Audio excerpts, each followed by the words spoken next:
نحمدہ ونصلی ونسلم علی رسولہ الکریم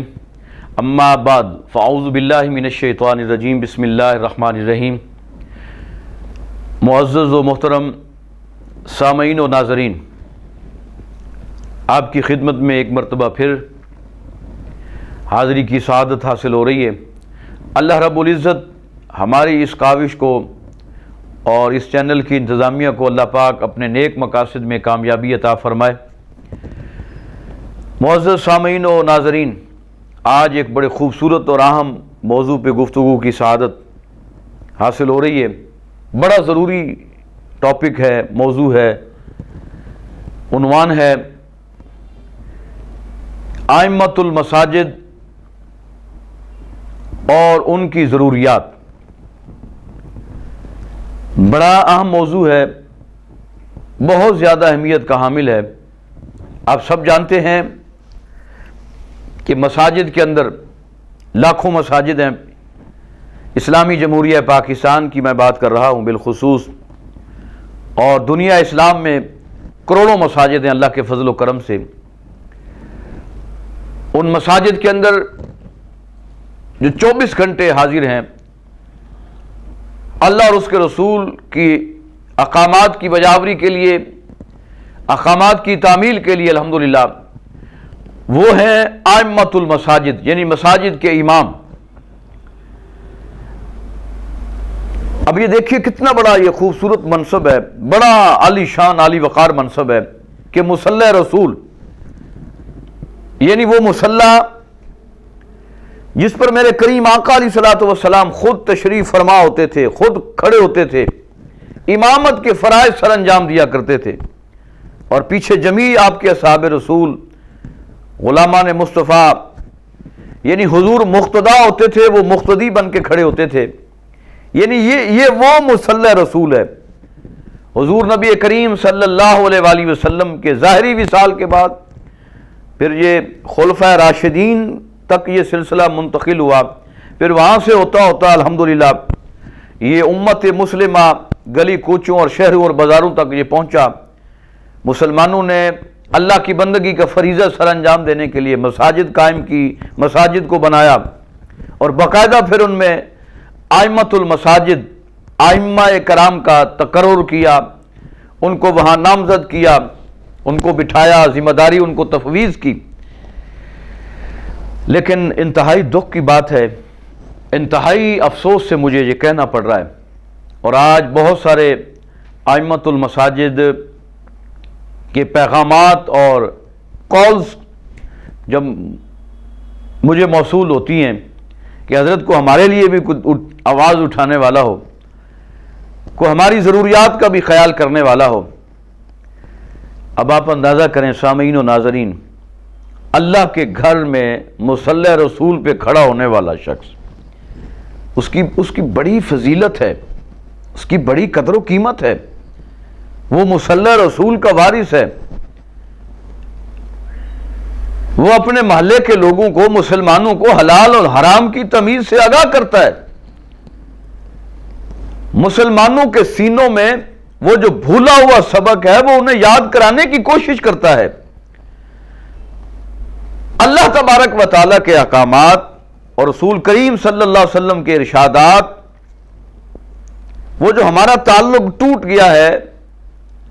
ہم نے کسی اور طرف اپنی عقیدتوں کا اور اپنی محبتوں کا رخ، سوچوں کا رخ پھیر لیا ہے۔ یہ امام مسجدی ہوتا ہے جو وہاں سے توجہ ہٹا کر پھر قال اللہ قال رسول کی طرف ہمیں آواز دیتا ہے، ہمیں بلاتا ہے، ہماری رہنمائی کرتا ہے، ہمیں حلال کے بارے میں بتاتا ہے، ہمیں حرام کے بارے میں آگاہ کرتا ہے کہ یہ اللہ رسول نے چیزیں حرام کی ہیں، ان سے بچ جاؤ، یہ چیزیں حلال ہیں، ان کو اپنا لو، ان چیزوں سے منع کیا ہے، ان سے باز آ جاؤ، ان چیزوں کو کرنے کا حکم دیا ہے، کرنے لگ جاؤ تو فلاح کامیابی تمہارا مقدر ٹھہرے گی۔ یعنی اتنی بڑی عظمت کا حامل شخص آج اگر قسم پرسی کی حالت میں ہو، آج انتہائی غربت کی زندگی بسر کر رہا ہو۔ مجھے ایک خوبصورت سی بات لاہور میں اہل سنت و جماعت کے مکتب فکر کے بہت بڑے شیخ الحدیث، بہت بڑے استاذ جنہیں شرف ملت کہا جاتا ہے، حضرت علامہ قبلہ مفتی عبدالحکیم شرف قادری رحمۃ اللہ علیہ، جن کا مزار شریف یہ جوہر ٹاؤن کے ساتھ ہی ایک علاقہ ہے، وہاں پہ آپ آرام فرما ہیں۔ ایک مرتبہ وہ پیدل جا رہے تھے، اتنا بڑا شخص دوستوں کے ساتھ، عقیدت مندوں کے ساتھ پیدل جا رہا تھا، تو بالکل قریب سے ہی جناب کرسچن مذہب کا جو ایک پادری تھا، ان کا جو روحانی ان کا پیشوا تھا آپ کہہ لیں، وہ قریب سے گزرا اور بڑی گاڑی میں گزرا، بڑی مرسڈیز اور لینڈ کروزر ٹائپ گاڑی میں۔ تو ساتھ جو لوگ تھے عقیدت مند، انہوں نے کہا حضرت دیکھیں یہ بھی ایک مذہب کا جو ہے نا جی وہ علم بردار ہے اور اپنے ماننے والوں کو تبلیغ کرتا ہے، یہ بھی مبلغ ہے اپنے مذہب کا، لیکن اس کے پاس اتنی بڑی گاڑی ہے، گاڑی میں جا رہا ہے، اور آپ تو اللہ کے سچے دین اور سچے جناب پیغام کے پیروکار ہیں اور اس کے رسول کریم صلی اللہ علیہ وآلہ وسلم کے سچے غلام اور عاشق ہیں، اور آپ کے پاس علم بھی بڑا ہے، ہزاروں نہیں لاکھوں آپ کے شاگرد ہیں پوری دنیا کے اندر، بڑا نیٹ ورک ہے، لیکن آپ پیدل جا رہے ہیں، تو آپ کے پاس بھی بہت بڑی گاڑی ہونی چاہیے تھی، آپ کو بھی فیسیلیٹیٹ کیا گیا ہوتا۔ تو آپ نے بڑی خوبصورت بات کی، آپ نے کہا کہ یہ جو شخص گیا نا ابھی، یہ زندہ قوم کا یہ پیشوا ہے، ہماری جو قوم ہے اس وقت مردہ ہو چکی ہے، انہیں پہچان نہیں ہے، انہیں معرفت نہیں ہے کہ قال اللہ قال رسول کی صدا بلند کرنے والا کتنی عظمتوں کا حامل ہوتا ہے، کتنی شانوں کا حامل ہوتا ہے، ہماری قوم کو اس بات کا احساس نہیں ہے۔ اور مزے کی بات بتاؤں ویسے سامعین و ناظرین، میں قاری صاحب کے پاس ایک علامہ صاحب تھے، یہ لاہور کے اندر چنگی امر صدو، میں وہاں ان سے ملنے گیا، نماز عصر کا وقت تھا، نماز عصر کے بعد میں گیا، قاری صاحب سے میں ملا، علامہ صاحب سے جو خطیب بھی تھے امام بھی تھے، میں ان سے ملا تو حال احوال پوچھا، تو ابھی میں بیٹھا ہی تھا تو ایک بچی نا، وہ 2 پلیٹیں تھیں، یعنی ایک پلیٹ کے اوپر ایک دوسری پلیٹ پہ درمیان میں کچھ چاول وغیرہ رکھے ہوئے تھے، وہ ڈھانپ کے لائی اور اپنی خوبصورت وہ توتلی زبان میں آپ کہہ لیں وہ قاری صاحب کو کہنے لگی۔ جب وہ آئی تو پھر قاری صاحب نے کہا لاؤ جی علامہ صاحب آپ آ گئے ہیں، تو اللہ نے لنگر بھی آپ کے لیے بھیج دی ہے۔ میں نے کہا جی سبحان اللہ جناب، یہ بس اللہ کا کرم ہے۔ تو خیر وہ بچی آئی، اس نے کہا جی قاری صاحب یہ میری ماما نے چاول بھیجے ہیں، یہ کیونکہ چاول نا ہمارے گھر میں بس گئے تھے، یعنی خراب ہو گئے تھے، تو انہوں نے کہا بھی جا کے یہ مسجد میں قاری صاحب کو دے ہیں، وہ طالب علم ہے وہاں پہ زیادہ پڑھتے ہیں تو وہ کھا لیں گے، تو بجائے اس کو روڑی پہ ڈالنے کے ان کو دے ہیں، چلو برکت ہو جائے گی، دعا ہو جائے گی۔ میں نے کہا لو قاری صاحب یہ ہمارا رزق ہے، بسا ہوا سڑا ہوا رزق اللہ نے ہمارے لیے بھیجا ہے۔ یعنی افسوس ہے، لمحہ فکریہ ہے،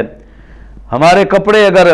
پرانے اور بسیدہ ہو جائیں تو ہم کہتے ہیں جی قاری صاحب کو دے دو جناب، ہمارے گھر میں کوئی چیز خراب ہو جائے، جب بچ جائے، ولیمہ ہوتا ہے، لنگر ہم گھر میں استعمال کرتے ہیں، محفل ہو، بچ جاتا ہے تو بچا ہوا کھانا ہم اپنے محلے کی مسجد کے امام کے پاس بھیجتے ہیں کہ لاؤ جی قاری صاحب نے دے آؤ جناب۔ چاہیے تو یہ کہ جب گھر میں کھانا تیار ہو، جب ولیمہ تیار ہو، تو سب سے پہلے باعزت طریقے کے ساتھ آپ جائیں اور کہیں جناب یہ ہماری مسجد کے امام صاحب ہیں، یہ ہماری مسجد کے خطیب صاحب ہیں، یہ ہماری مسجد کے مؤذن ہیں، یہ ہماری مسجد کے خادم ہیں، سب سے پہلے ان کا حق ہے کہ ان کو جا کے وہ لنگر پیش کیا جائے، اور ان کو دینے کی وجہ سے اللہ تبارک و تعالیٰ اس ولیمے میں بھی، اس خیرات میں بھی، نظر نیاز میں، لنگر میں بھی اللہ پاک پھر برکتیں پیدا فرما دیتا ہے۔ لیکن ہمارا کیونکہ مزاج بن چکا ہے، ہم ائمۃ المساجد کو بڑی نیچ، معذرت کے ساتھ عرض کروں گا، بڑی نیچ مخلوق تصور کرتے ہیں، شودے تصور کرتے ہیں کہ کوئی نہیں یار بس ایک مولوی ہے نا، بانگا ہی ہے نا، اذانہ ہی دیندہ ہے، مسجد کی صفائی کرتا ہے۔ لیکن یہ ہمیں پتہ نہیں ہے کہ مؤذن کا کتنا بڑا مقام ہے۔ کل قیامت کے دن جو جتنے مؤذن، اذان دینے والے جتنے بھی ہوں گے، قیامت کے دن ان سب کی گردنیں سب سے بلند و برتر ہوں گی، اور ان نمازیوں کے اور ان جو ائمۃ المساجد ہوں گے ان کے چہرے چاند اور سورج سے بھی زیادہ روشن ہوں گے، اور ان کے لیے بڑے نور کہ جناب دسترخوان اور ممبر بچھائے جائیں گے، ان کو اوپر بٹھایا جائے گا۔ یعنی ائمۃ المساجد کا بڑا احترام ہے قرآن و حدیث کی روشنی میں۔ اور بہت سارے جناب اگر آپ 300-400 سال پیچھے جائیں تو بڑا اکرام بھی تھا، بڑا احترام بھی تھا، برا ہو اس مادیت پرستی کا اور پوری سوچی سمجھی سازش کے تحت یہ یہود و ہنود اور انگریز نے یہ سازش کی کہ یہ جو مسجدوں کے امام ہیں ان کو کمیوں کا درجہ دیتے ہوئے 12ویں 13ویں نمبر پہ رکھا جائے اور لوگ ان کو کمی تصور کریں، لوگ ان کو حقیر تصور کریں، لوگ ان کو شودہ تصور کریں، اور ان کی سب سے کم تنخواہی وظیفہ جو ہوتا ہے وہ بھی محلے کی مسجد کے امام کا ہوتا ہے۔ اب آپ مجھے بتائیں کہ جناب یہ 10,000 روپے میں سپوز 10,000 یا گاؤں کے اندر جو دیہاتوں کے اندر مسجدیں ہیں وہاں تو کہتے ہیں جی اپنا خود کماؤ تے کھاؤ، 2-2 4-4 ہزار روپے پہ ان کو رکھا ہوا ہے، قاری صاحب ہیں، خطیب صاحب ہیں، امام صاحب ہیں، ان کے 4 بچے ہیں، 6 بچے ہیں، وہ کیسے گزارا ہوگا؟ اور ہم نے کبھی سوچے نہیں ہے۔ اور اس مہنگائی کے دور میں تو ہر بندہ سراپا احتجاج ہے،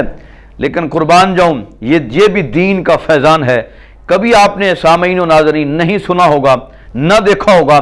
کہ مسجدوں کے امام جو ہے نا آج وہ سارے انہوں نے اعلان کیا ہے کہ ہم زور کی نماز نہیں پڑھائیں گے، اور ہم روڈ پہ نکل کے احتجاج کرتے ہیں کہ ہمارا وظیفہ بڑھایا جائے۔ نہیں، اللہ نے ان کے اندر توکل اتنا پیدا کیا ہوا ہے اپنی رحمت اور برکت کی وجہ سے کہ وہ تھوڑے پہ بھی توکل کرتے ہوئے اللہ کی رضا پہ راضی ہوتے ہیں، اللہ کا شکر ادا کرتے ہیں۔ لیکن بحیثیت ان مساجد کی انتظامیہ کے جو کمیٹی کے سربراہان ہوتے ہیں، صدور ہوتے ہیں، ان کو چاہیے کہ تھوڑی سی غیرت کریں، اپنے اندر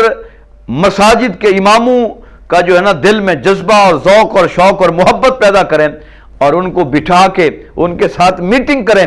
کہ حضرت اب کیونکہ مہنگائی بہت زیادہ ہو گئی ہے، 10-12 ہزار روپے میں آپ کا گزارا مشکل ہمارا نہیں ہوتا، تو آپ بھی تو انسان ہیں، شادی غمی معاملات، آنا جانا، سسرال میں کے سارے معاملات ہوتے ہیں، آپ کی بھی ضروریات ہوتی ہیں، تو ہم یہ چاہ رہے ہیں کہ آپ کی جو وظیفہ ہے، تنخواہ ہے، اور اس میں ہم اضافہ کرنا چاہ رہے ہیں۔ تو اگر 12,000 تھی تو آج ہم 17,000 5,000 ہم اضافہ کرتے ہیں، اگر 15 تھی تو 20,000 ہم اضافہ کرنا چاہتے ہیں، کیونکہ مسجد کا جو انتظام، مسجد کی رونق، مسجد کے معاملات وہ مسجد کے امام کی وجہ سے ہوتے ہیں، امام کی وجہ سے ہوتے ہیں۔ نماز کے اندر پابندی دیکھیں نا، گرمیاں ہوتی ہیں، سردیاں ہوتی ہیں، طوفان، آندھی، زلزلہ، بارش، لیکن کبھی آپ نے کہا کہ آج صبح اتنی بارش ہوئی ہے، کسی مسجد سے اذان بھی نہیں ہوئی، کسی مسجد سے نہیں، کتنی بڑی تیز بارش طوفان کیوں نہ ہو، لیکن الحمدللہ نماز فجر کا جب وقت ہوتا ہے تو محلے کی ہر مسجد سے اللہ اکبر کی صدا بلند ہو رہی ہوتی ہے۔ لیکن وہ دیکھیں امام مسجد اپنی ذمہ داری سے غافل نہیں ہے، تو پھر ہمیں بھی ان کا احترام کرتے ہوئے، ان کی ضروریات کو سامنے رکھتے ہوئے ہمیں بھی چاہیے کہ پھر ہم اس طرف قدم بڑھائیں اور اپنے محلے کے امام مسجد کی خدمت کریں،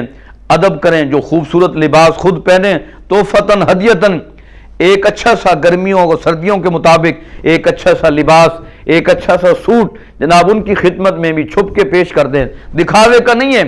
10 روپے دیے اور 10 بندوں کو بتائیں جی آج میں جناب قاری صاحب نے میں 50 روپیہ میں دے کے آیا، حالات بڑے تنگ سی، میں آگے چلو برکت ہو، یعنی 50 بندوں کو بتائیں گے، 50 روپیہ دے کے 50 بندوں کو بتائیں گے، تو یہ نیکی بھی اللہ کی بارگاہ میں قابل قبول نہیں ہے۔ اگر امام مسجد کی خدمت کرنی ہے، ادب کرنا ہے، تو چپکے سے جب نماز پڑھنے جاتے ہیں، نماز جمعہ پڑھنے جاتے ہیں، جب ان سے مصافحہ کریں اور ان کے ہاتھ میں جناب وہ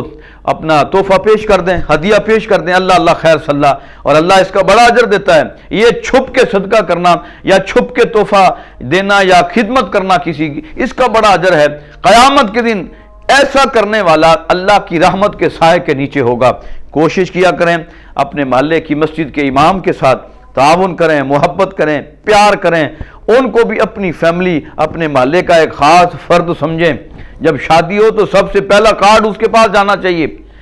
خود چل کے جائے کہ حضرت میری شادی ہے، آپ نے میری برات میں، میرے ولیمے میں آپ نے آنا ہے، آپ کو خصوصی دعوت ہے۔ لیکن ہم نے کبھی بھی اپنی شادی کے اندر بطور مہمان، بطور ایک جناب اس کو اپنے انوائٹ نہیں کیا۔ ہاں نکاح پڑھانے کے لیے وہ مجبوری ہوتی ہے، قاری صاحب کو کہہ دیتے ہیں جی آپ نے آ کے نکاح پڑھانا ہے، ایسا نہیں کرے، مہربانی ہوگی اپنے محلے کی مسجد کے اماموں کو عزت دیں، احترام کریں ان کا،